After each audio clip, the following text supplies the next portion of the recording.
All right. Welcome to episode 281 of the show. We have Jay here with me and a very special guest, Bolaji Oyejide. Yes! Got it right. Nice. Yay! Oh, Aaron. Arms and everything. All right. I like that. So welcome, Bolaji. Can you tell us a little bit about this amazing, super heroic stuff that you do? Yes, absolutely. It would be my pleasure. Thank you so much for having me on, first and foremost, Aaron and Jay. I'm very excited that Jay decided to jump in because he's a fellow comic creator. But here's a bit about my origin story. So you heard the name. No, I'm not from North Carolina or Jersey. I'm from Nigeria. I was born and raised halfway across the world in a small town, a small college town in Nigeria. But I came to the United States when I was 17 years old to go to college. And that's a very important part of my origin story, if you will, because I met my wife in college. This is fascinating. I got to tell this story real quick, Aaron. So I got a college scholarship. I took the SATs when I was 16, 17 years old. I did well enough to get a college scholarship. And my dad says, hey, do you want to go to school in the United States? I'm like, wow. Do I? What teenager around the world doesn't want to go to America to go to school? So I end up in the US. I've got no family in America. I take the taxi from the Atlanta airport to Morehouse College. It's a wonderful small college in Atlanta. It's where Martin Luther King Jr. went to school. But like the first couple of hours on campus, I was like, something feels off about this place that I couldn't put my finger on it. Jay, there were no girls anywhere. My parents sent me to an all-male college. Oh my. Now, were you lucky enough to have a sister school? Like a lot of times if there's that situation, there's the sister school right down. I think it's the only way for people to keep their sanity. For 4 years, there was an all-girls school right across the parking lot, and my wife went to that school. So Cool. Nice. It worked out. Out. It did. So you guys met right away, sometimes freshman year? Yeah, it's funny. We met freshman year. We didn't start dating till about junior year. And here's the fascinating thing. I remember telling her that I was never going to get married. And, you know, in retrospect, that's probably not the best sales pitch. I mean, like a young lady. Like saying, hey, I'm never going to have kids. Probably not the best, opening line. But the thing is, I was going through a bit of an angsty period. I was a very, very shy kid, Aaron. Okay. Painful. I'm talking about social anxiety level of shyness. Now, I did well in school. I had good grades and all that, and I was otherwise a regular kid. But that was just sort of my kryptonite, those social interactions. So by the time I got through high school, and now I was a freshman, and I was like almost literally fresh off the boat. I was the kid with the accent, who dressed funny, who wasn't up on pop culture. I just had no chance with the ladies. So after striking out so many times, I was like, forget it. I'm going to be a monk. Forget about all this stuff. Fair enough. But it's so important now because I'm a dad of 2 boys. My boys are 12 and 8 years old. And one of my sons takes after my wife, social butterfly, life of the party, never knew a stranger. And the other son, my personality to a T. So I'm getting to watch him at 12 years old go through what I went through as a kid. And it's fascinating. It's like reliving my life all over again, except I kind of know, okay, kid, I know you're going through it now, but this story is going to work out well for you. Yeah. And this is where comics come in for me, because even though I grew up in another country, in Nigeria, halfway across the world, my story, you guys are in Jersey, my story was a New York story.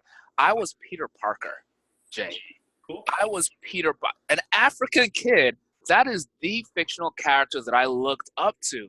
And a lot of people like Spider-Man, and they love him for his powers and for the great stories.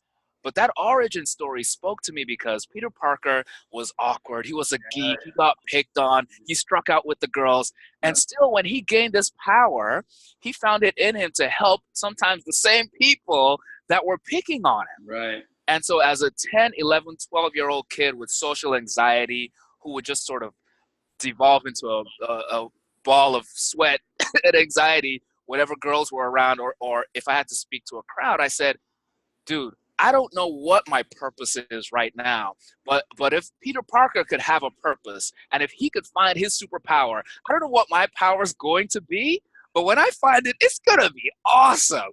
And that's the thing that sort of gave me the hope through those very awkward teenage years. Now, just to double or to go back to something that you said, what was the mechanism by which you found that story, those comics in Nigeria? Because, you know, growing up as I did here in the United States, comics for me were a staple of my childhood.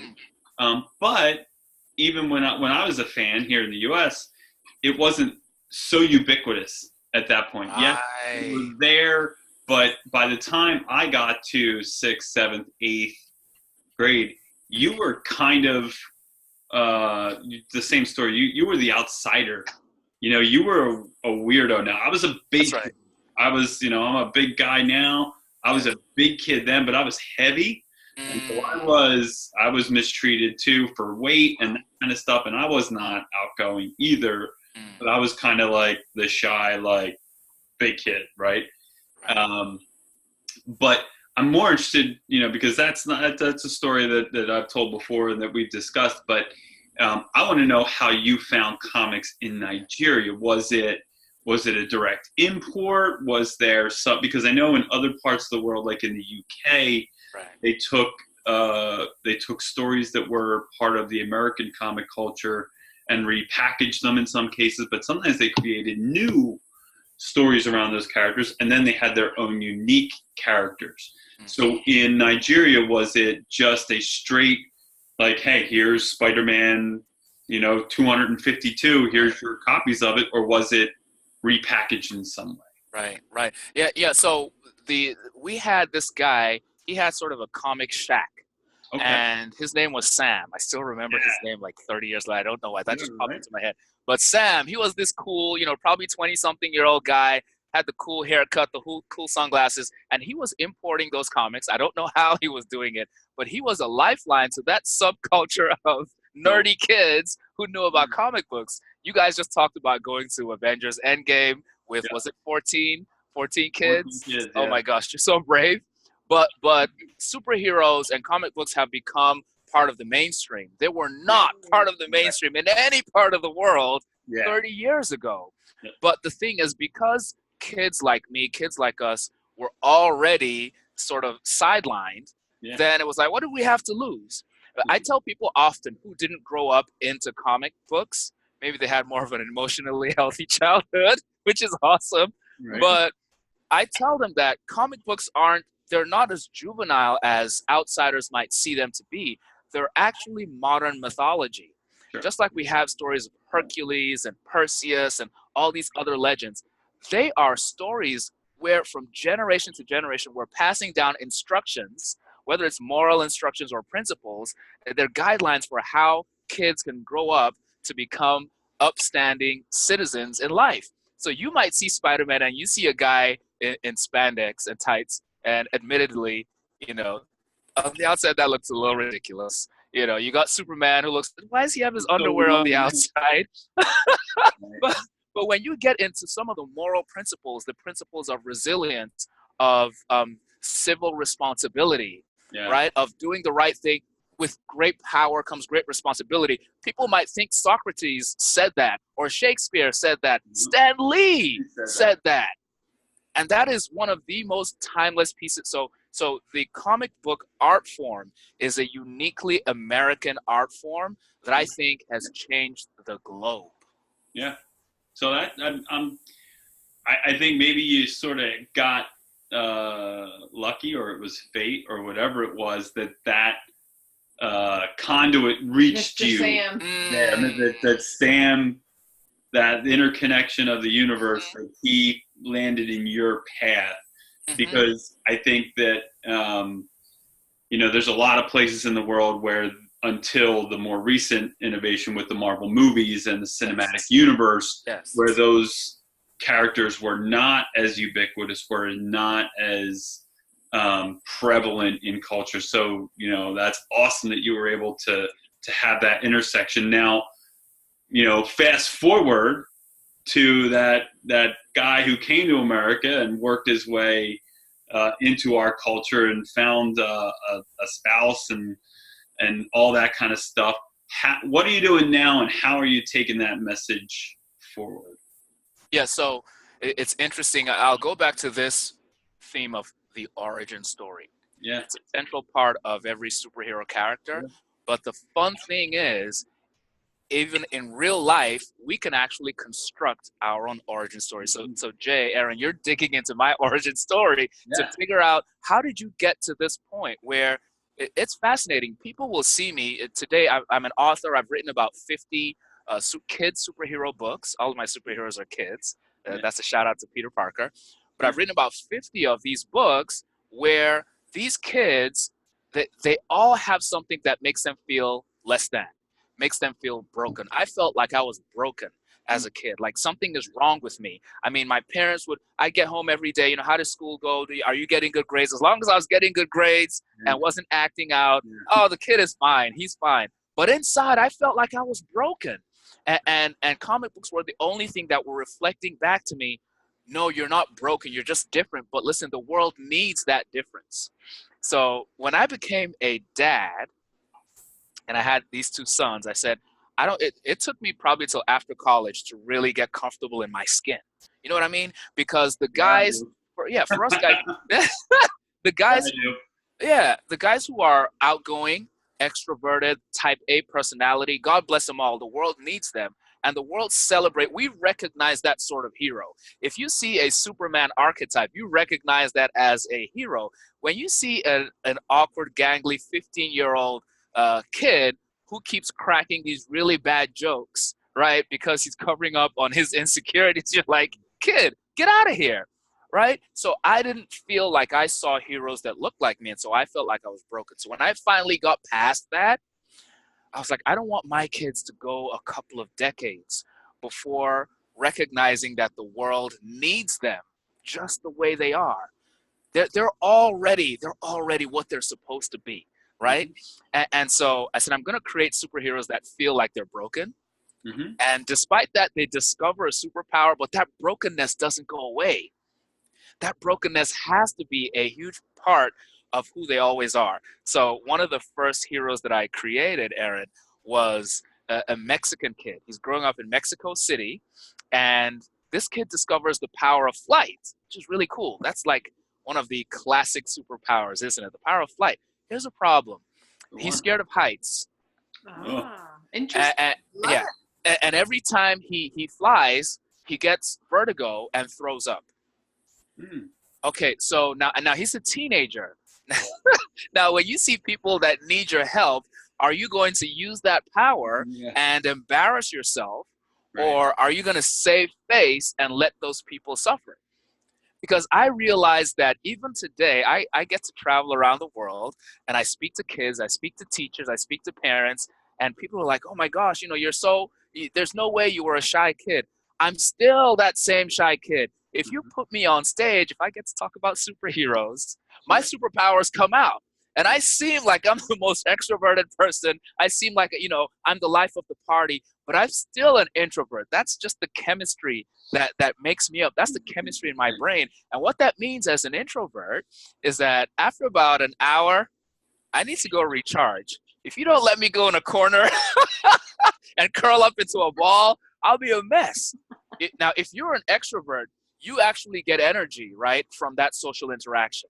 I love social interaction, but after a while, my energy gets lower, and I need to go recharge. So my superpower is going out and talking to kids and adults and helping them to find their origin story, helping them to find the strength out of that struggle.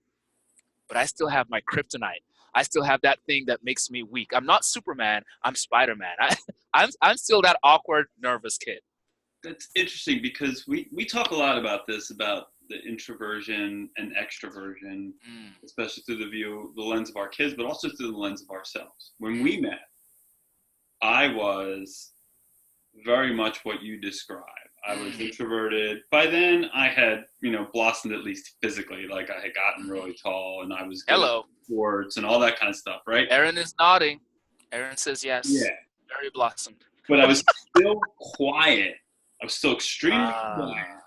Right. And she was very extroverted, as she had been like throughout high school and the early part of college. Then something really interesting happened as we kind of went into our careers, and I became, in my day job, I always joke around, in my day job I'm a financial advisor, and then my superhero identity, I'm a comic artist. When you go into the phone booth? Yeah, I go down the back loop or whatever, and I become a comic book volleyball player superhero. Oh my gosh. So, but then in the 20s and somewhere in that process, I became very extroverted. Wow. And she became more and more introverted.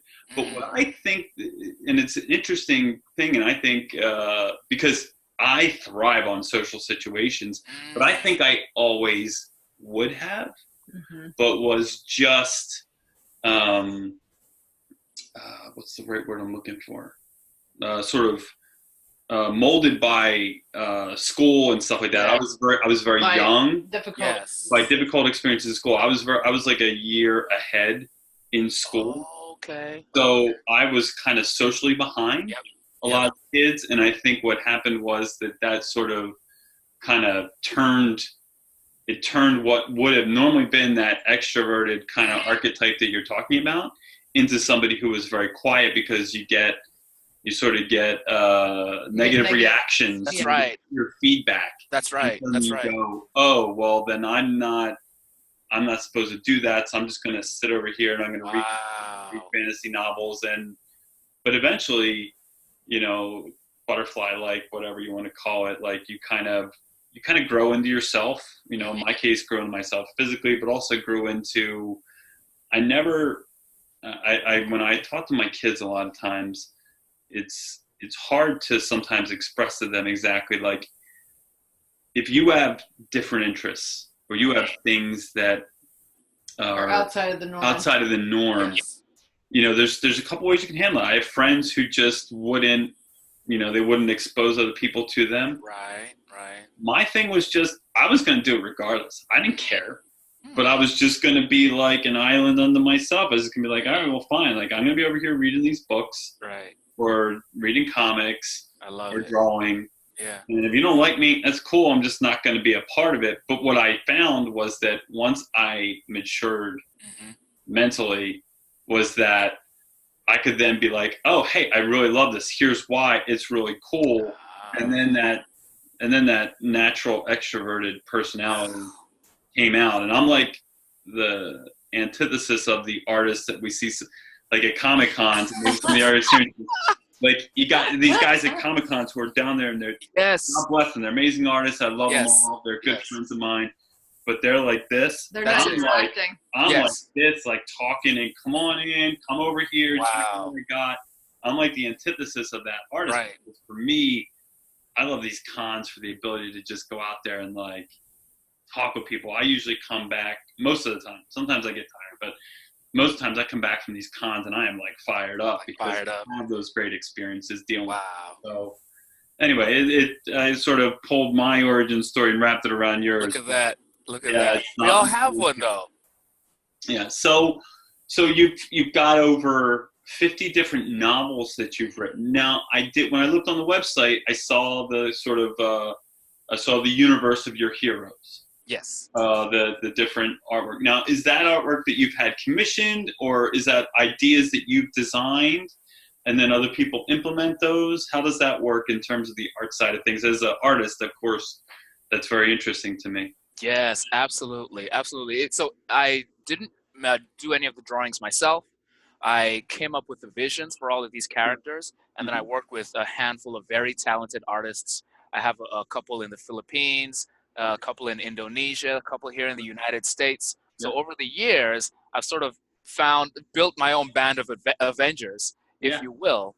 But it's a very empowering thing because, especially in the age of the internet, you don't have to be a jack of all trades. Right. You can be, and this goes right back to the whole concept of superpowers. We talked about Avengers Endgame just a moment ago, and one thing I love about those super teams is that no matter how powerful any particular character is, they can't do it all themselves. Yep. Thor, is the mythological god of thunder. He controls lightning. He's got the hammer. He My can favorite fly. character.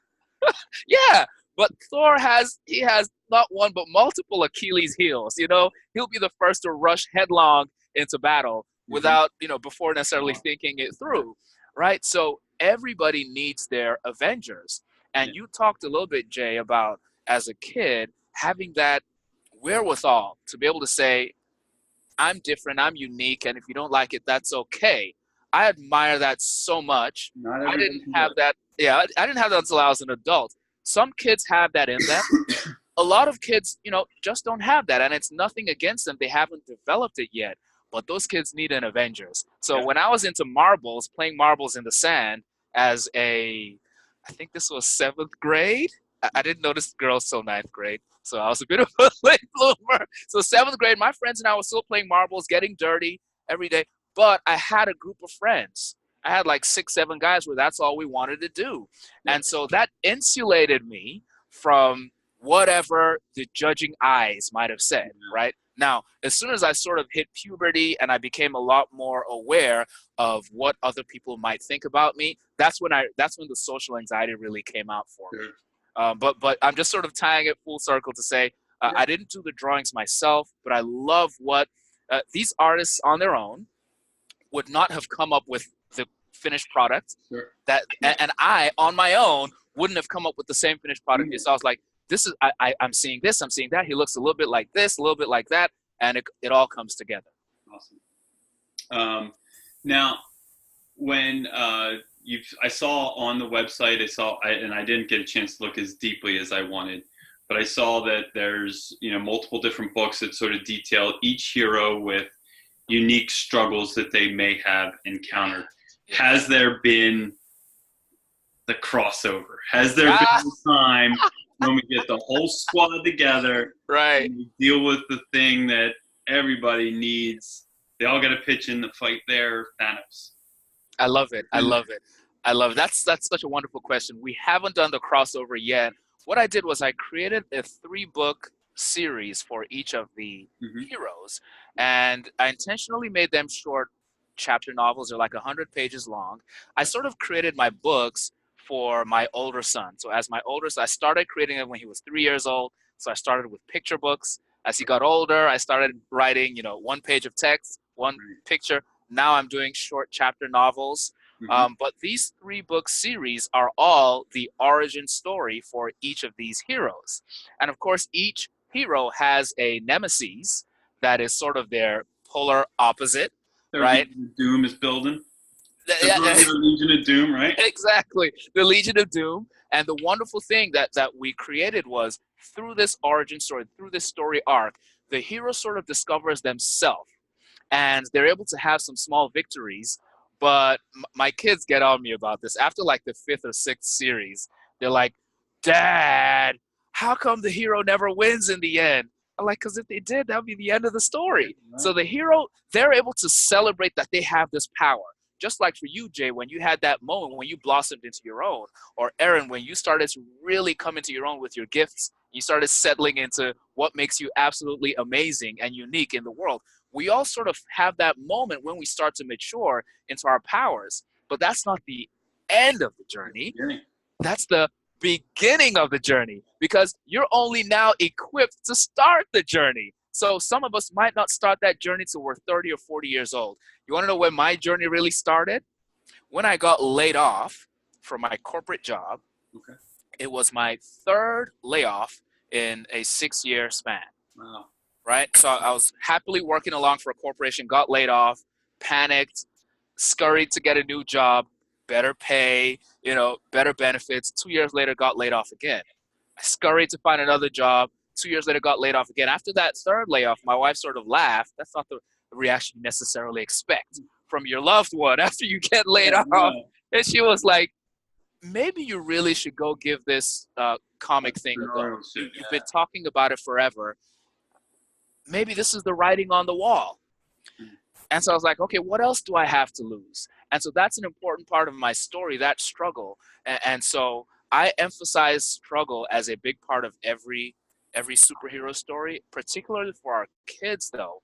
A lot of us parents, bless our hearts, what we want to do, we went through so much angst or struggle as kids, we just want to protect our kids from that struggle. I don't want you to hurt like I hurt. And there is some merit to that. If it was something life-threatening or abusive, we do not want our kids to go through that chapter again. But we sometimes forget that that adversity actually built our character and made us into who we are. Some of the rejection, Jay, that you experienced as a child might have shaped who you are. The fact that you can be both a financial advisor and a comic book creator. How often do you see those two in the same space? It's pretty rare. One other guy, but that's about this it. This one dude. And so it's quite possible that they say pressure busts pipes, but also makes diamonds, right? And so we want our kids to be able to withstand the pressure long enough to become that diamond. If I had stayed in a corporate job, now this is just my story, it's not anybody else's, but for me, I already knew that I wasn't being fulfilled in that corporate environment, right? Sitting in a cubicle with the flickering light, wondering when it was going to be time for me to go home so I could go work on my stories, right? I was like, I'm making money, but I'm not making a life.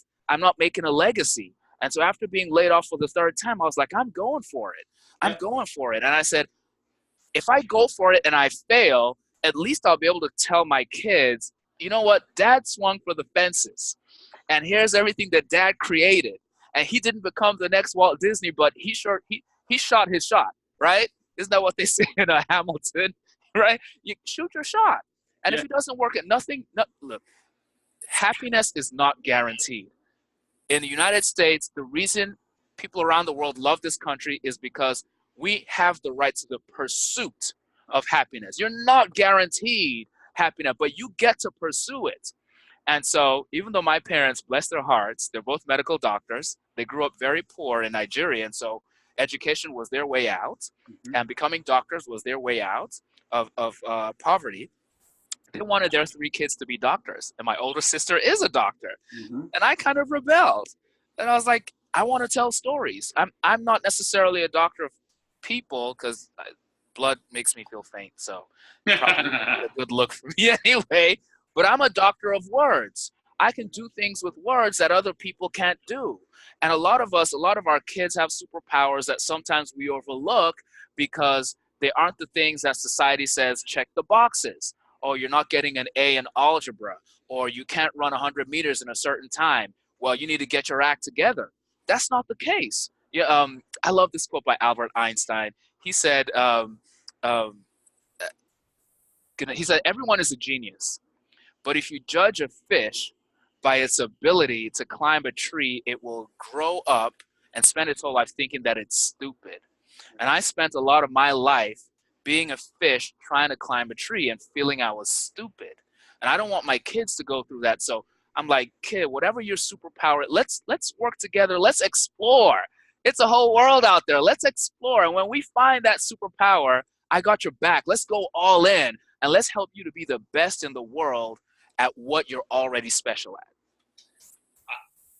There is so much great stuff that you said there that I feel like you don't even know where to start. Yeah, that's like I go. But no, Sorry. I do know where to start. I do know exactly where to start because there was one thing that you said that totally resonated with me, and especially given the nature of your podcast and what we do, is when you hit that third layoff, your wife turned to you and said, hey, maybe you should give that creative thing a shot. And that certainly for us is part of our story, is part of my story and our story together as well. Because I remember, so I've been a comic artist now for about 5 or 6 years. And, Seven. 7 years and whatever. Yeah. But He knows. I wanted to be a comic It was artist. before you turned 40. That's why I know. Yeah. Well, I There we started go. drawing. Yeah, I started being serious about drawing. But I wanted to be a comic artist when I was 17 years old. Wow. And, you know, it was one of those things where my parents were not down with the idea of going to art school. course, And yeah. I decided to go the other route. Like, I did not rebel like you did. I was a good soldier and kind of did what I was supposed to do. And blessed beyond measure to have followed that career path, because it has been successful, lucrative, and at times very rewarding for me. But at the same time, I reached a point where... But wait, that's how you met me. Yeah, and that's There how you we go. met. The ultimate. But I definitely reached that point where, you know, sitting there going, I want something different than what this job gives to me. It's me. I want to tell stories. I want to draw. I want to bring to life this awesome sort of creative force, these stories that are so central to what we are as people, but have these awesome trappings around them.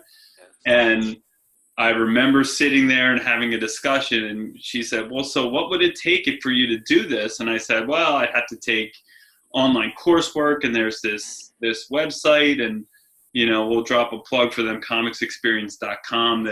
I love them. Yeah, I went through all their coursework and Wow. and we were in a fairly good financial situation, but I never would have sat there and just said, oh, I'll just take this coursework. And she said, well, then just go spend the money on the coursework and do it. And I was like, oh, I could do that?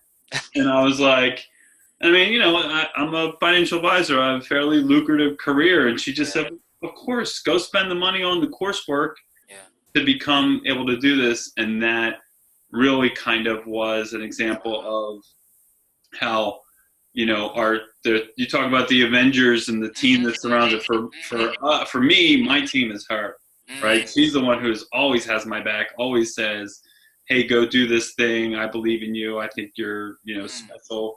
Go, not in a bad way. I think you're special. Go do that thing. You know, go be great. So that's amazing. Maybe we need to write a book about wives that talk about superheroes. No, it doesn't happen without Aaron. And Aaron, thank you for empowering him and believing in him and enabling him to pursue that. I love that. You know, I'm a big fan of Walt Disney as well. I got to visit Disney World when I was 10 years old. My parents saved all their money and flew me and my two siblings all the way from Nigeria to Orlando for 3 days. That's all they could afford. And then we flew right back to Nigeria. But stepping foot on the Magic Kingdom as a 10-year-old kid who grew up in Nigeria, my mind was blown. I was like, one person envisioned all this. All this was in his head. Yeah. And then he worked with people I was like, the way I feel right now, I want to make kids feel like that. But Walt could not have done it alone. If you didn't have Roy Disney, if Roy wasn't there, we wouldn't know who Walt Disney was today. Yeah, it's true. So Aaron, we appreciate you. Yeah. Well, he does the same thing for me, so it's kind of give and take. I owe him. Right? That's awesome. A little bit. A little bit. So tell us a little bit about where we can find your stuff. I think we probably want to try and bring it in for a landing. We're closing in on half an hour, but tell us where does someone who wants to find your work or hear your story, where do they go? But before you say that, are you jumping in on me? I know that you have your stories target specific things that make kids unique. So when you tell us where people can find it, also please tell us like a little bit of the subject matter of your stories so that the parents who are listening can say, oh, that one, that's my kid. I want to find that one. I got you. Yeah, I'd love to do that. So the company is called Brave Young Heroes. So you can go to the website braveyoungheroes.com. That's HEROES.com.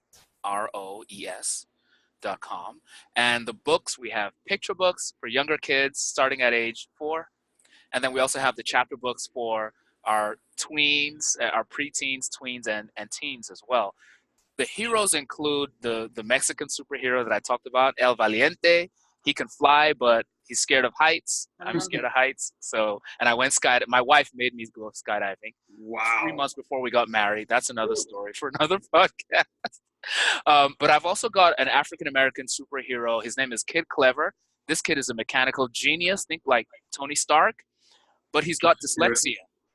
So he gets D's and F's in school, and everybody in school thinks he's a dumb kid, but he just struggles to read. He's brilliant. We've got another superhero that is from Ethiopia. She's deaf, but she discovers that she can control sound waves. Wow. There's another kid that's asthmatic from Egypt, but then she discovers she can control sand. All of these powers are kind of ironic compared to their kryptonite. I love it. Common to the world of coincidence. Exactly. Peter Parker, Lois Lane. That's right. I'll tell you about one more. I had an interesting incident speaking in a fourth grade class a couple of years ago, and I passed out some of my books, and one of the books featured a young lady named Titan. Titan is from Greece, and she is a strategic genius. She's from Sparta. So you know Sparta, if you remember the movie 300, it's famous for these incredible warriors. She's obese. And so I'm passing out all these books, like 4, 5, 6 different superhero books. And then this one boy, fourth grader, says, "Hey, there's something wrong with this one." I'm like, "Oh, what's wrong with it? Is there a typo on there?" Yeah. "She can't be a superhero. She's fat." It's like, okay. Obviously, we have more work to do. Right? And so that's sort of the important thing. I want people to, there's something I read once that said, kids should have both mirrors and windows. Kids should have mirrors because they need to see heroes that look like them, right? That show all their imperfections, that say you're not broken, right? You can still be the way that you are, quirky and all, and be a hero. But they also need windows to look into someone else's life and say, I'm not exactly like you, but I empathize with you. I still look up to you as a hero. So I should be able to see an autistic superhero. One of our superheroes is autistic, and still see him as a hero. That way, when I have a classmate that has autism, I don't instantly stigmatize him, right? If I have a superhero that's obese, when I have a classmate that's obese, I don't automatically put them down. And so I try to give kids mirrors and windows through my books. I love that. That is just phenomenal. I absolutely love it. And I'm just sitting here thinking about a parent listening who's going through that exact same thing. Maybe their child isn't the one with the special ability or difference from the other kids, but maybe their child is in class with someone who has that. And what a great way to bring the compassion to that situation and help their child to not be part of the group there's probably going to be a group who's going to look down on that child and tease that child and talk about them behind their back, but to teach their child through your story how to be in the other group where you're embracing that child and not putting them down and building them up. It's phenomenal. I love it. Thank you. I love your work. I appreciate it. And likewise, you guys are both doing amazing things. Aaron, thank you so much for all the stories that you're bringing to parents and teachers. We need more encouragement like this. We need more of this light, because the negativity sells, right? We have more than enough. It's not that there aren't positive stories out there. It's just that the sensational catches the eye. And so those of you, the Taylor family, you guys that are putting positivity out into the world, you're definitely giving our kids a bright light to focus on, and we appreciate it. And I thank the Oyejide. Oh, yeah, she did it again. That's for bringing it back. Woo! Killing it. All right. Well, thank you for spending this time with us today, Bolaji. We really enjoyed it, and hopefully all of my listeners will be running out to get some of your stories. Definitely. I can already think of a few that I want to grab. So awesome. That's awesome. Thank you for the opportunity. I appreciate it. You guys are great. Jay, let me know what Comic-Con you're going to be at next so we can meet up, man. Yeah, definitely. I will. We'll connect offline and we'll talk about some things. Sounds great. All right. So I'm wrapping up. Wherever you are in this world, I hope that you make it a super fabulous, heroic day.